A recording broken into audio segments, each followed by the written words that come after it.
Hey, what's up, turtles? It's Krik here with Black Outdoors. Today I'm going to be doing a review on this Brothers of Bushcraft knife from TOPS Knives. One of the Brothers of Bushcraft, Joe Flowers, sent this to Stony and I want to thank you, Joe. This is available, I think, on TOPS Knives for $150, $160. You can definitely find it a little bit cheaper online. Comes with this little whistle right here, which I'm not going to do it so loud. Might blow your ears out, but anyway, it's a nice little feature.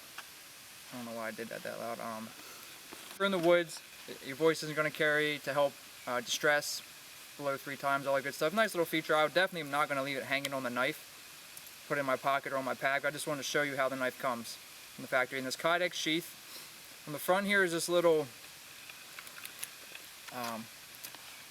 arrangement with some magnesium and a ferro rod. And actually, Joe and I just exchanged a few emails with Joe talking about this. I think he said this was his contribution as well to this notch, which I'll get into in a second. Which is nicely placed on the outside of the Kydex sheath. You know, I really don't ever use magnesium to start fires, but I've always carried one in my pack. But ever since I started getting back in the outdoors, camping, all that good stuff, I've always liked these because in a pinch, you know, they're absolutely going to be amazing in a pinch to get a fire going in a wet environment. But like I said, I don't ever use them, but I really like to keep them. So I really appreciate this, as it's going to be a quote survival and a bushcraft knife, and I'll get into sort of what that means in a second once I get the knife out and talk a little bit around it. Nice Kydex sheath, I like it. This belt clip, leaves some things to be desired, but nonetheless it's effective. And like most Kydex sheaths that in my experience I've had, I really don't, I mean, regardless if a belt loop comes, I'm always going to want the drop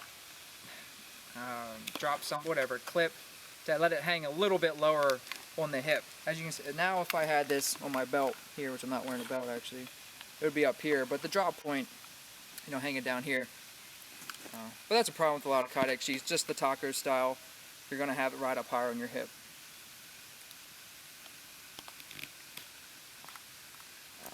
Start talking about the knife, get it out.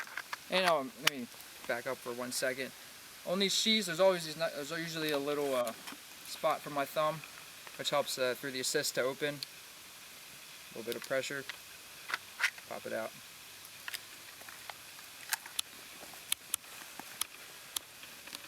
Now, like I said, this is sort of going to be a bushcraft and survival knife as it stands, and because it's almost around 10-inch length, that's why I'm going to call it a survival knife. Right around, it's a little under blade length, 5 inches, made out of 1095. Has this coating on most of it here, and this exposed 1095, this modified Scandi, which I absolutely love to cut wood with Scandi grinds and modified Scandis. Just super fun knives to use for woodworking, as opposed to a flat grind, which are nice, but don't work that great. I have to just do some work. I'm just gonna get a little bit of cutting and whittling in my hand here. Continue talking about the knife.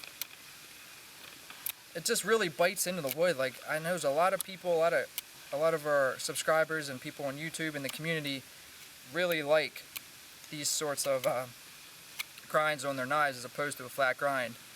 And it does have this small bevel, this secondary bevel, which is really small here, maybe 1 millimeter, which I believe, as we want to call it, I was actually just having this discussion earlier today, leaving some comments. I think it's just meant, obviously to give the blade strength, but also acts as like almost convexing it instead of having the convex round as a round, and sort of coming down with the Scandi, and then just that secondary bevel was just making it stronger.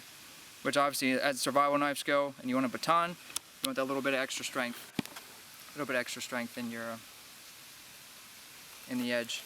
But like I said, it's a really comfortable knife. Micarta scales. See the swoop? It's not just a flat, straight back of the spine. It's curved up here. There's a hump right here. That's what makes this knife comfortable. And also, on the opposing side, there's a swoop as well. But that's what makes this knife comfortable, and it's heavy. Excuse me, I'm gonna forget. I think this knife is 14 ounces, right around 14 ounces.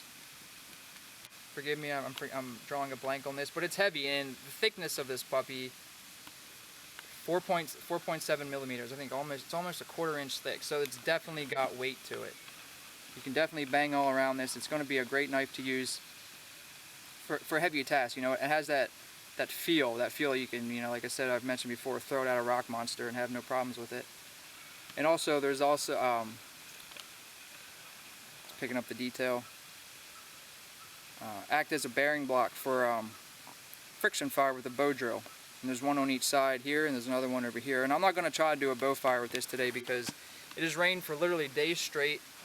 The relative humidity is so high, even wood off the ground, dead wood off the ground, is so saturated right now that I've gone into that. I'm not even going to attempt to try to do a bow drill with this to show it, but stay tuned. There could be a video on that using this knife for that little lanyard hold. And this is the part of that notch that down here goes in conjunction with the sort of survival fire tool, if you will.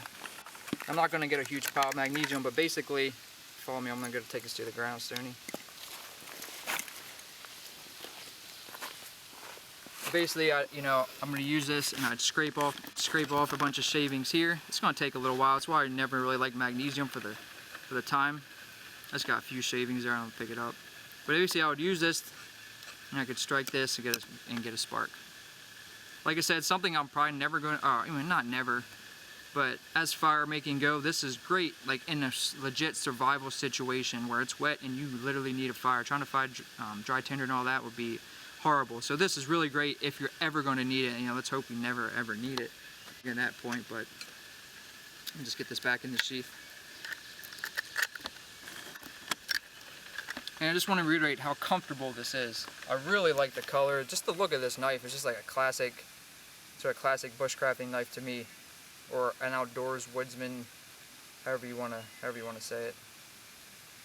Do some batoning with it. I have a piece already here I've started.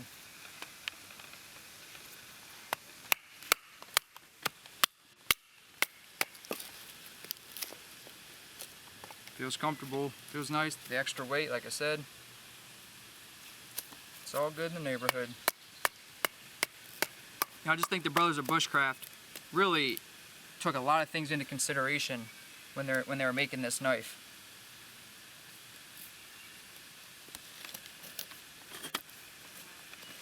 And it just going a little bit deeper than I would want to for a feather stick. Just get that off. Not the best piece to try with. But it's just making work, like just this modified Scandi is really just a great cutter, just great for cutting. There we go, a little bit better.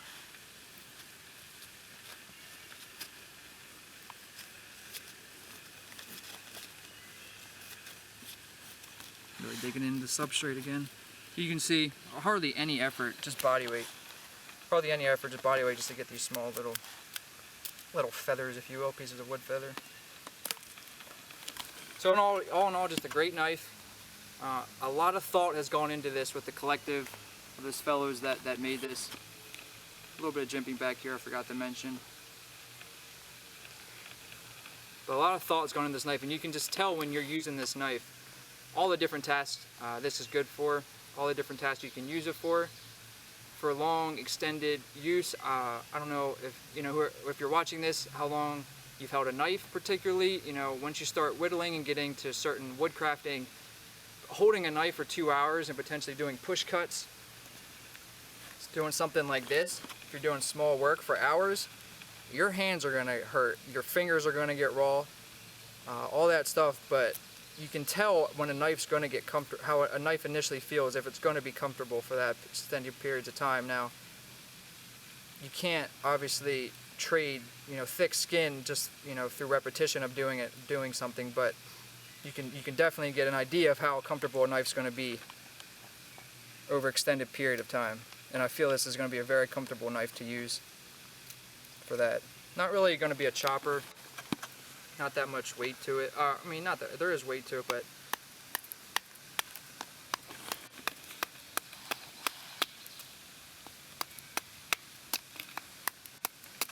in a pinch, you can see. You can see it would work.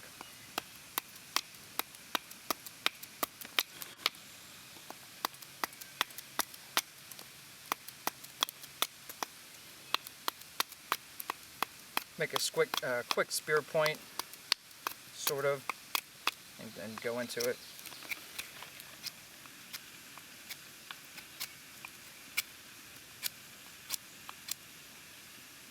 For demonstrative purposes, you get the idea. This Krik signing out with Black Outdoors. Later, turtles.